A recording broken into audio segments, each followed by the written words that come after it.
au départ, ce n'était pas évident. Comme je l'ai dit, il y a toujours des petits chocs, des difficultés. Vous n'êtes pas le Messi que le Canada attendait, vous n'êtes pas le Messi que le Québec attendait. Donc il va falloir faire ses preuves. Bonjour, bonsoir. Bienvenue sur la chaîne de l'immigration et de l'entrepreneuriat. Je suis à Québec avec un réussi à l'étranger. Il nous vient comme cela de Montréal.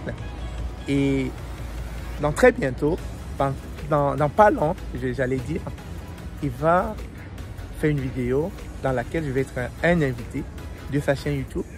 Il a beaucoup de questions à me poser et je vous laisse dans le suspense. Est-ce que tu as quelque chose à leur dire? Effectivement, j'ai l'honneur d'interviewer le grand et l'unique immigrant. Alors, oui, en effet, j'ai l'honneur d'interviewer le grand et l'unique.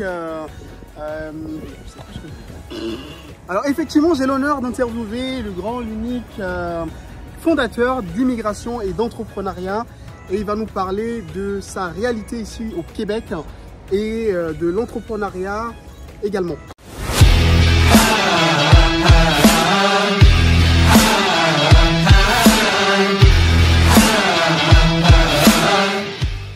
Alors donc là je suis au Québec et je suis avec le grand Stéphane et aujourd'hui on va parler d'immigration et d'entrepreneuriat et quoi de mieux que de demander à la meilleure personne ici au Québec qui parle d'immigration et d'entrepreneuriat. Donc il a une chaîne qui s'appelle Immigration et Entrepreneuriat. Alors dis-moi Stéphane, d'où est-ce que tu viens? Je suis originaire du Cameroun. Cameroun? Alors qu'est-ce qui t'a emmené ici au Canada? En fait, je suis informaticien. Ça va faire quasiment 15 ans que je suis dans le domaine. Okay. Alors j'ai commencé au Cameroun quand j'ai fini mes études en Inde. Et après avoir fait le tour au Cameroun, je me suis dit pourquoi pas, on va aller se frotter aux géants de ce monde. Et vous savez que quand on parle de Silicon Valley, ça se retrouve du côté de l'Amérique du Nord. Donc c'est comme ça que j'ai eu une opportunité pour le Canada et je me suis dit bon, on va se lancer parce que j'avais déjà fait le tour de l'Afrique. Et depuis combien de temps que tu es au Canada du coup? 10 ans. Waouh, ok. Donc là, on est vraiment avec un vétéran du Canada. Voilà. Alors, donc dis-moi, pourquoi est-ce que tu as choisi la ville du Québec? Alors, c'est vraiment anodin. Je n'avais pas pour ambition d'être dans la province francophone parce que Québec, c'est la seule province francophone du Canada. Surtout que j'ai évolué dans la partie anglophone du Cameroun. J'ai fait mes études en anglais et puis j'ai travaillé en anglais. Donc la raison pour laquelle je me trouve dans la partie francophone, c'est parce que, une fois de plus, c'est l'influence. J'ai un ami qui était déjà ici avant moi et puis il m'a fait comprendre que non, viens à Québec, c'est bien, je vais t'accueillir, je vais te recevoir. Et puis on s'est dit, bon, vous savez, quand vous allez quelque part et que vous ne connaissez personne, la première personne qui vous accueille, justement, vous finissez par rester là-bas en fait. Donc lui, il était à Québec. Et c'est comme ça que je me suis retrouvé à Québec. Okay. Et donc en 10 ans au Québec, qu'est-ce que tu penses du Québec? Qu'est-ce que tu penses des Québécois? Je trouve que c'est un peu très chaleureux, très accueillant. Un des trucs qui m'a le plus surpris quand je suis arrivé à l'aéroport, c'est cette gentillesse extrême, quasiment je dirais. Ils sont d'une gentillesse à se retourner et à se poser la question, mais est-ce que c'est à moi que vous vous adressez? Parce que vous savez, quand vous venez d'un contexte où très souvent on est agressif, où les gens parlent fort, etc. Et que vous arrivez dans un paradigme différent où les gens parlent avec une certaine douceur, vous vous posez la question, mais attendez, est-ce que je me suis trompé de pays? Donc je trouve que c'est un peu vraiment accueillant, très chaleureux. Est-ce que tu as constaté des différences culturelles entre le Québec et le Cameroun ou l'Inde? Oui, gros. Il y a vraiment une grosse différence culturelle. Que tu sois en Inde, que tu sois en Afrique, ou bien que tu sois en Amérique du Nord, il y a une grosse différence. Et ça c'est l'un des premiers chocs. Et j'interpelle pas mal de personnes. J'ai une chaîne YouTube en passant. J'interpelle pas mal de personnes parce que quand on arrive, on ne s'attend pas à ce choc. Ça commence par la langue. Bien qu'ils parlent français, mais ils ont un accent vraiment différent de la langue française de France, vous voyez. Donc ça, c'est le premier choc. Je ne comprenais vraiment pas les expressions québécoises, chat, tout ça. Je ne comprenais vraiment pas si on parlait le même français. Mais après, avec le temps, au bout d'un an, on s'acclimate, on arrive vraiment à être en immersion, à comprendre un peu comment les expressions québécoises, comment ils parlent, etc. même au boulot surtout. Donc ça, c'était mon premier choc, la langue, le contexte linguistique. Ensuite, il y a la bouffe. On se rend compte que ça n'a rien à voir avec la bouffe, la bonne bouffe bio de chez nous. Ils sont trop dans le hamburger, ils sont dans des mets, je dirais, prêts à manger. Comme je le dis, les fast-food. Donc, c'est beaucoup de fast-food ici. Ça n'a rien à voir avec nos nourritures, les nourritures vraiment de chez nous, etc. Donc, ça, c'était aussi un autre choc. Comment se nourrir, etc.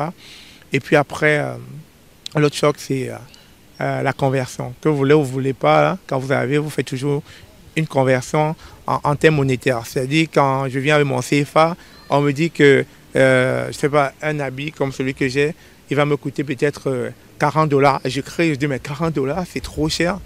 Mais pourtant, c'est fonction du coût de vie du pays dans lequel on vit. C'est-à-dire, c'est aussi fonction des salaires qu'on va recevoir.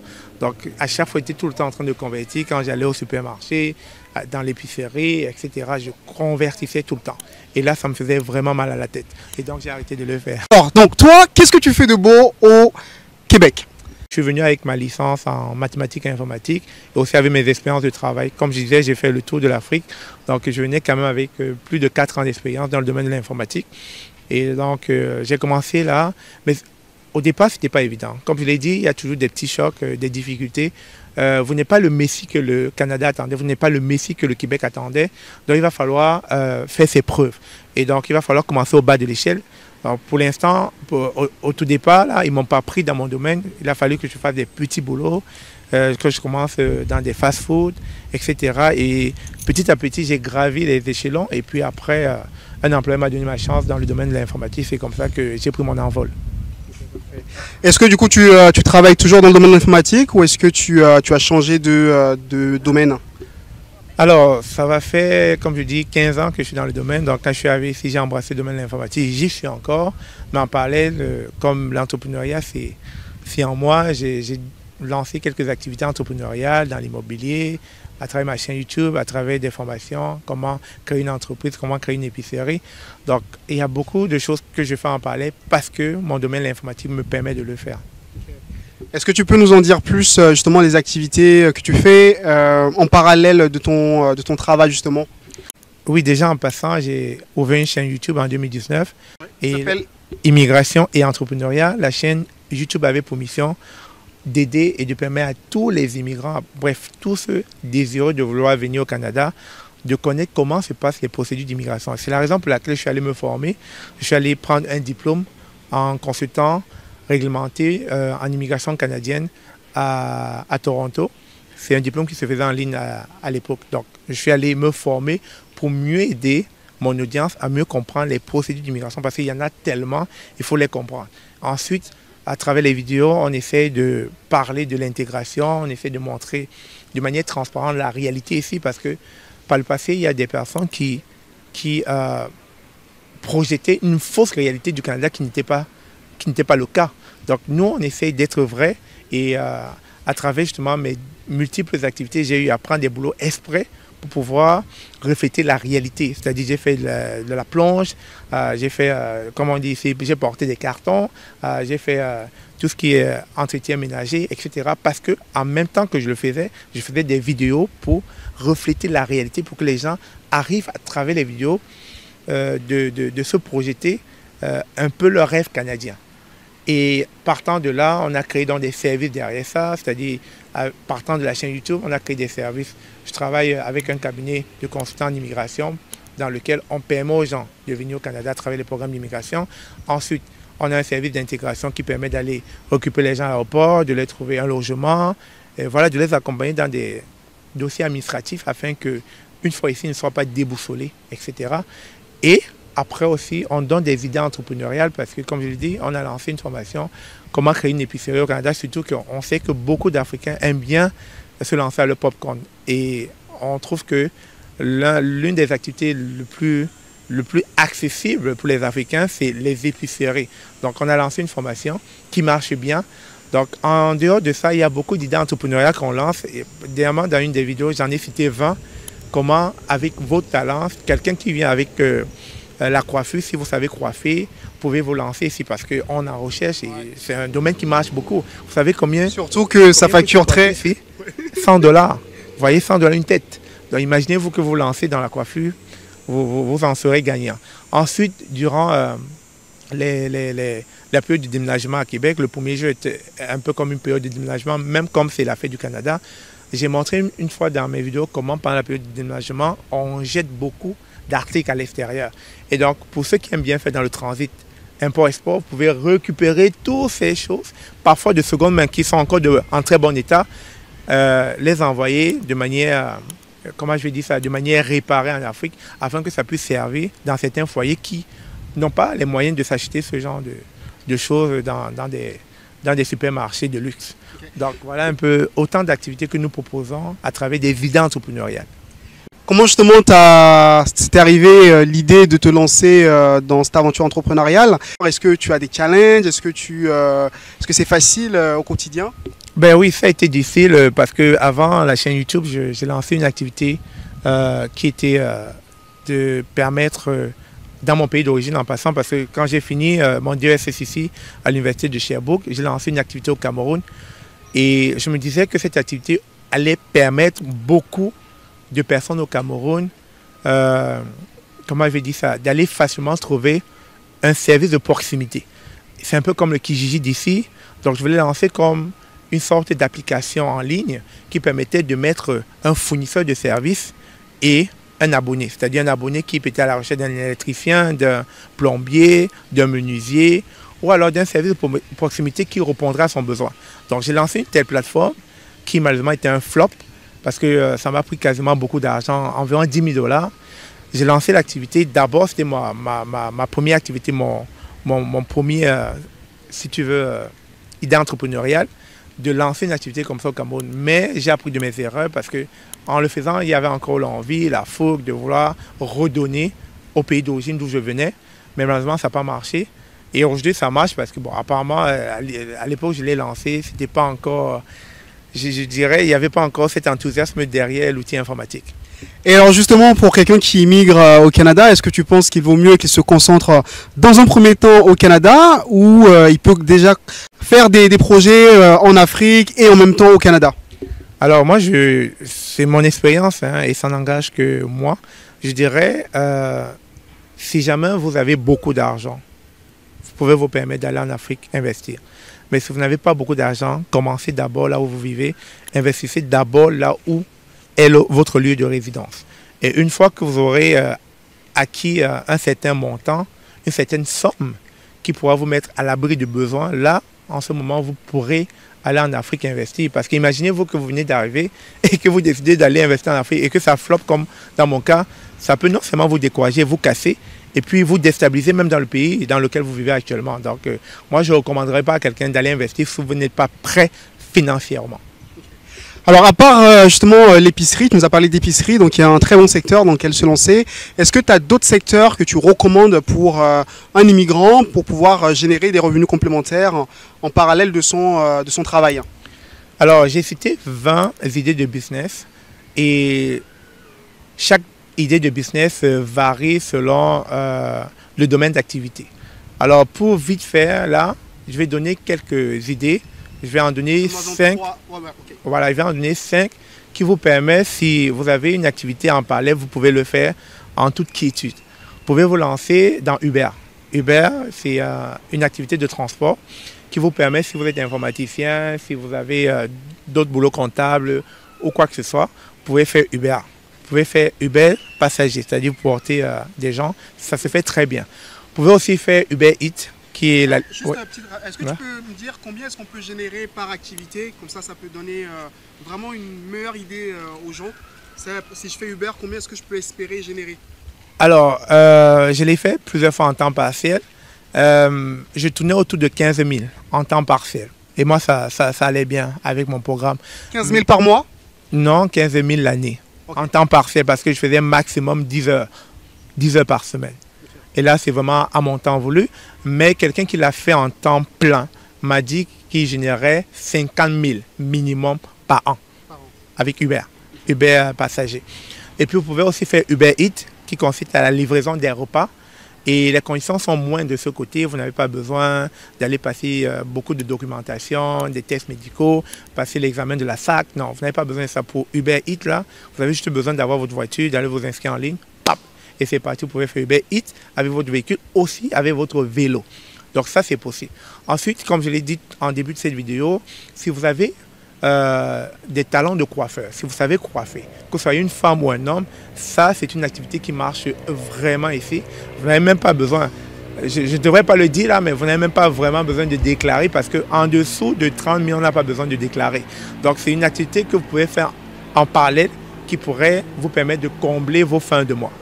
Ensuite, vous avez des activités comme la restauration. Mais maintenant, ce sont des choses qui sont réglementées, vous ne pouvez plus le faire. À l'époque, j'avais dit que si vous savez préparer, avec les réseaux sociaux, vous préparez, vous exposez vos repas au niveau des réseaux sociaux, ça peut justement vous attirer de la clientèle, surtout qu'il n'y a pas beaucoup de restaurants qui ne peuvent pas les mettre de chez nous. Donc imaginez-vous que vous commencez à faire des mets et puis vous mettez sur Facebook, etc.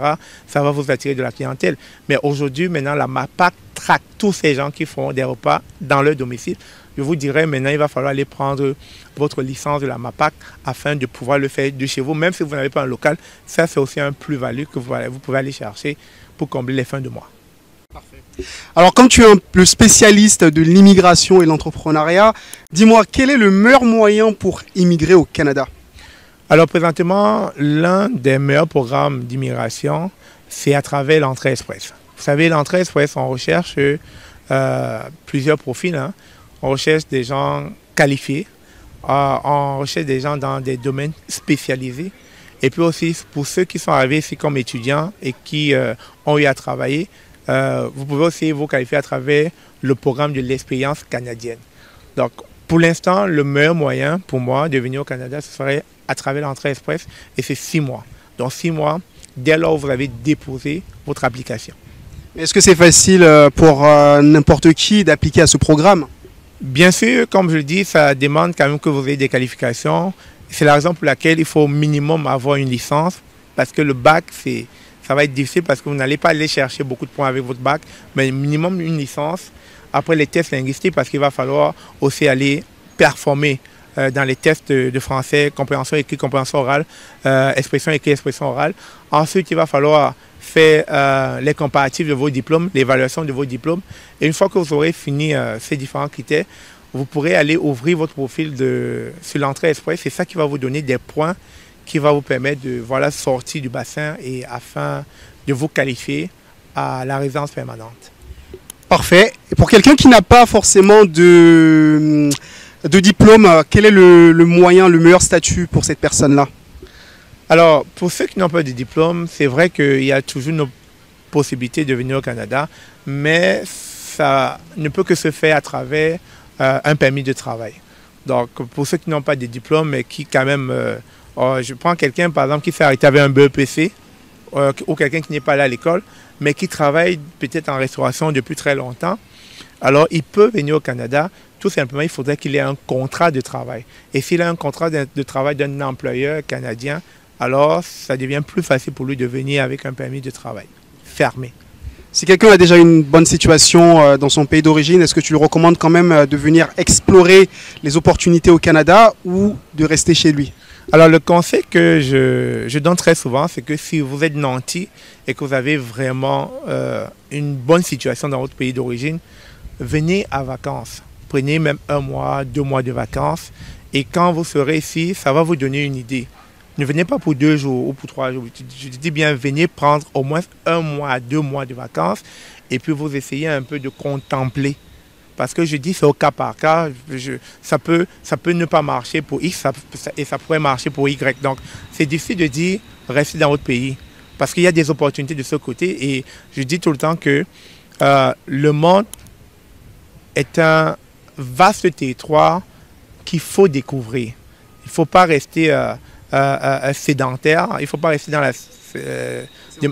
la sédentarité. Il faut découvrir parce que vous ne savez pas où est-ce que vous allez peut-être aller chercher un plus-value dans votre vie. Parfait, merci beaucoup Stéphane. Donc comme vous l'avez compris, Stéphane a une chaîne qui s'appelle Immigration et Entrepreneuriat. N'oubliez pas de le suivre. Et est-ce que tu veux rajouter quelque chose peut-être? Mais tout simplement, n'hésitez pas, je vais aussi partager la vidéo sur ma chaîne. N'hésitez pas à aller vous abonner sur la chaîne de mon cher ami. Réussir à l'étranger? Réussi à l'étranger. Et vous savez, quand je commençais la chaîne YouTube, j'étais à 100 abonnés. Et j'ai fait le parcours et je peux comprendre aussi que j'ai vu sa chaîne Réussi à l'étranger. Il est encore tout petit, tout petit.